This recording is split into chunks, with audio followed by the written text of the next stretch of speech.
Assalamualaikum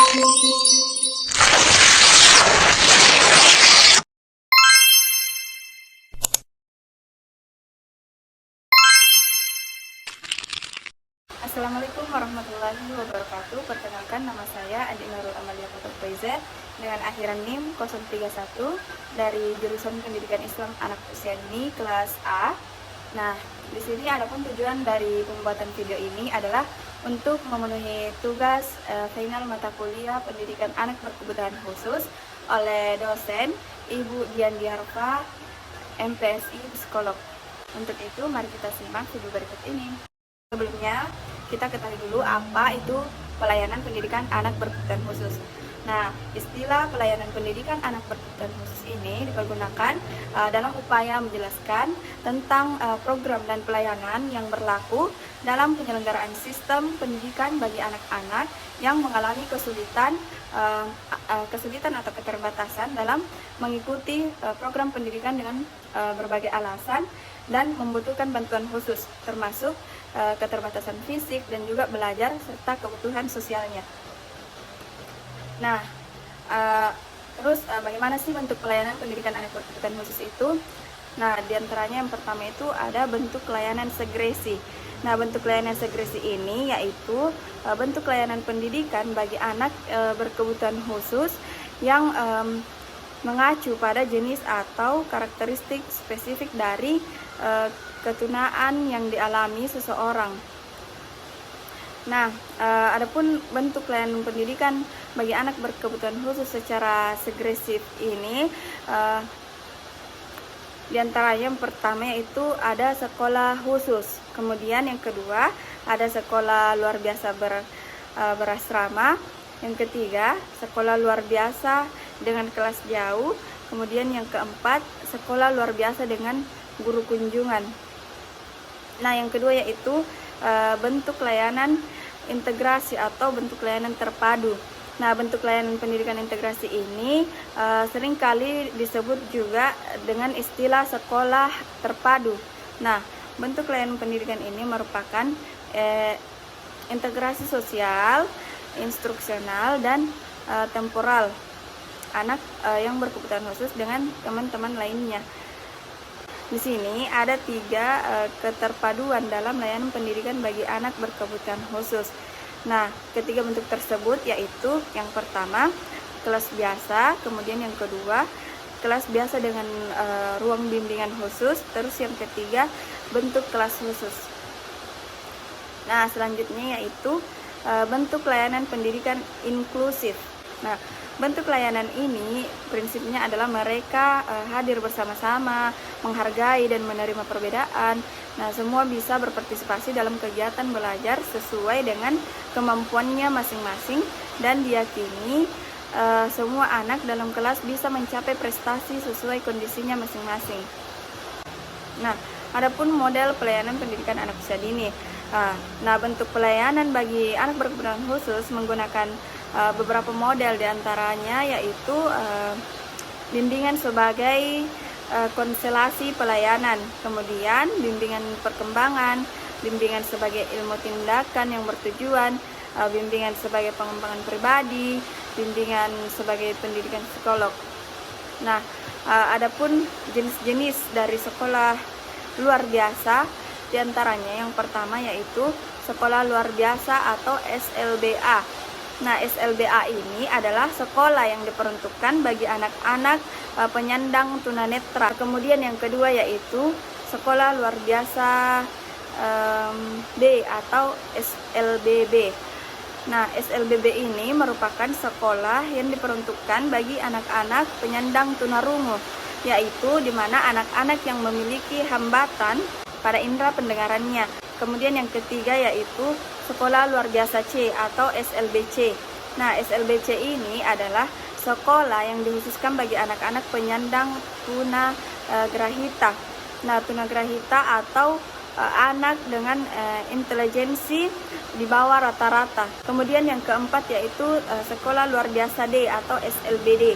Nah, SLBD ini adalah sekolah khusus bagi anak-anak penyandang tunadaksa, yakni mereka yang memiliki kekurangan pada anggota tubuhnya.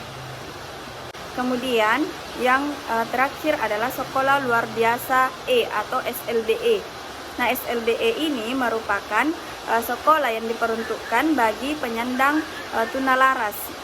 Nah, tunalaras adalah gangguan atau hambatan dari tingkah laku sehingga anak kurang dapat menyesuaikan diri baik terhadap lingkungan keluarga, sekolah, dan masyarakat.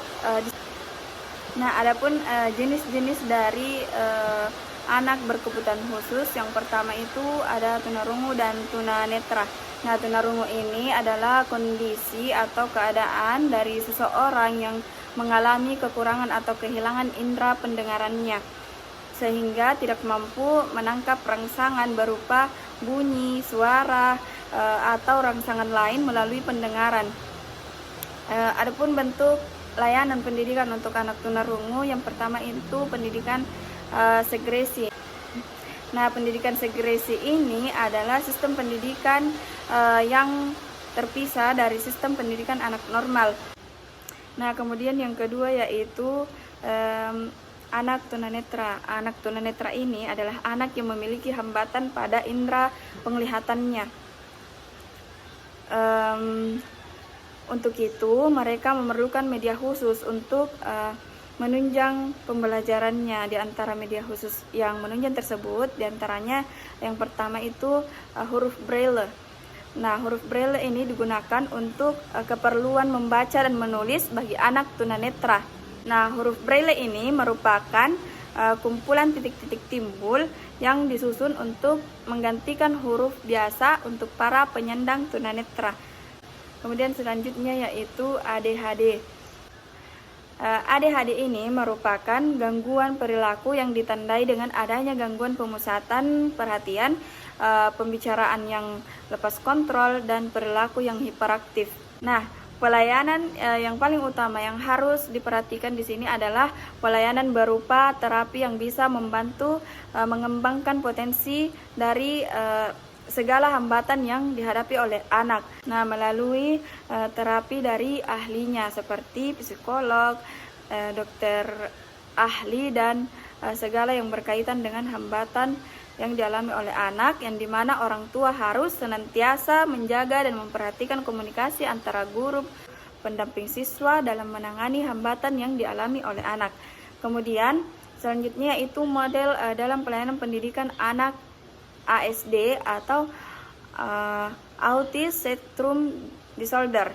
Nah, ASD ini merupakan gangguan kejiwaan pada seseorang yang muncul pada usia dini yang ditandai dengan tidak berkembangnya kemampuan komunikasi sosial dan interaksi sosial, serta diiringi dengan adanya gejala perilaku, gangguan minat, dan perilaku berulang-ulang. Nah, adapun layanan pendidikan bagi anak ASD ini, yang pertama yaitu ada terapi untuk memberikan penanganan modifikasi perilaku. Kemudian yang kedua, terapi wicara diperlukan untuk mengembangkan kemampuan komunikasi anak. Yang ketiga, terapi sensori intelijensi ini diperlukan untuk penanganan gangguan sensori intelijensi. Kemudian yang terakhir yaitu pembelajaran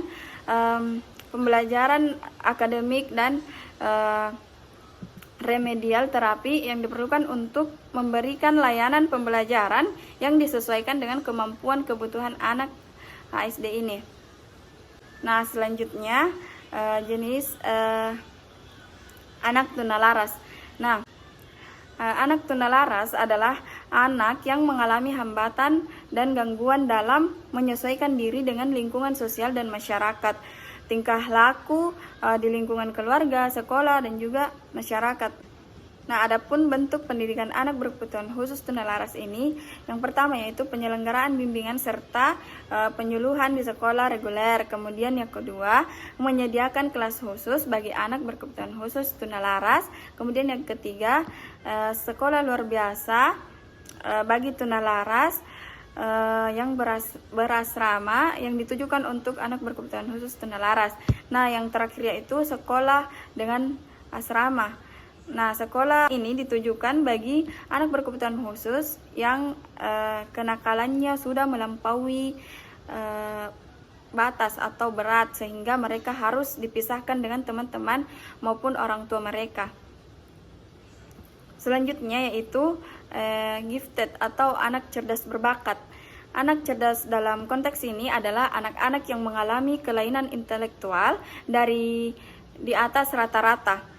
Nah, adapun program dan teknik bimbingan bagi anak yang cerdas berbakat, yang pertama yaitu program bimbingan. Nah, program bimbingan bagi siswa cerdas dan berbakat dapat digolongkan ke dalam bentuk yang pertama yaitu pengayaan, yang kedua percepatan, dan yang ketiga yaitu pengelompokan khusus.